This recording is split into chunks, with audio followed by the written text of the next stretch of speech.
இன்றைக்கி நம்மளுக்கு ஒரு கஸ்டமர் கோச்சடையிலேருந்து கால் பண்ணியிருந்தாங்க. ஷிஃப்ட் ஆகி வந்திருக்கேன், எனக்கு ஏசி வந்து இன்ஸ்டலேஷன் பண்ணி கொடுக்கணும்னு சொல்லியிருந்தாங்க. நம்மளும் நேரில் போய் ஏசி சைட்டு விசிட் பண்ணி பார்த்துருந்தோம். அதாவது புது வீடு இது வந்து புது வீடு எப்போயுமே மாட்டும்போது பார்த்தீங்கன்னா ஏசியை வந்து வாட்டர் வாஷ் பண்ணி மாட்டுறது பெட்ரு. அது எல்லா டெக்னீஷியனுமே சொல்லுவாங்க. நம்ம கஸ்டமர்கிட்ட இன்ஃபார்ம் பண்ணோம், புது வீட்டில் மாட்டும் போதே வாட்டர் வாஷ் பண்ணி மாட்டிடுவோம் சார், நெக்ஸ்ட்டு சம்மருக்கும் நம்மளுக்கு கூலிங் பெர்ஃபார்மன்ஸ் நல்லாயிருக்கும்னு சொல்லியிருந்தோம். சரி ஓகே, வாட்டர் வாஷ் பண்ணி மாட்டி கொடுத்துருங்கன்னு சொல்லியிருந்தாங்க. நம்ம இன்டோரை பிரித்து ஃபுல்லாக வாட்டர் வாஷ் பண்ணியிருந்தோம். அவுட்டோர் வந்து ஆல்ரெடி கலட்டியிருந்தனால அப்படியே மேலாப்பில் மட்டும் வாட்டர் வாஷ் பண்ணியிருந்தோம். டஸ்ட்டு வந்து ரொம்ப இருந்துச்சான்னு கேட்டிங்கன்னா ரொம்ப டஸ்ட் இல்லை, நார்மல் டஸ்ட் தான்.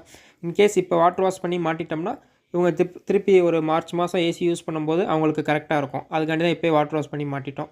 அவுடோருக்கு ஸ்டாண்டு வச்சுருந்தாங்க. காப்பர் பைப்பு நம்ம கம்மியாக தான் இருந்துச்சு. அந்த காப்பர் பைக்கு ஏற்றாப்பில் ஸ்டாண்டை மெஷர் பண்ணி மாட்டி ஸ்டாண்டை ஆன் பண்ணி வச்சு கொடுத்துருந்தோம். எல்லாம் முடிச்சுட்டு ஏசி ஆன் பண்ணி பார்த்துருந்தோம். கூலிங் சூப்பராக வந்துருந்துச்சு. இது ஆக்சுவலாக சிமெண்ட் கல்லில் கட்டின வீடு போல், ஓட்ட போகிறதுக்கு ரொம்பவே கஷ்டமாக இருந்துச்சு. சிமெண்ட் கல்லில் கட்டின வீடாக இருந்தால் பில்டர் யாராவது இருந்தீங்கன்னா ஹோல்ஸ் வந்து ஏசி கம்பல்சரியாக ஏசி ரூமில் வந்து போட்டு வைக்கிறது கொஞ்சம் பெட்டராக இருக்கும். எல்லா டெக்னீஷியனுக்குமே யூஸ் ஆகும்.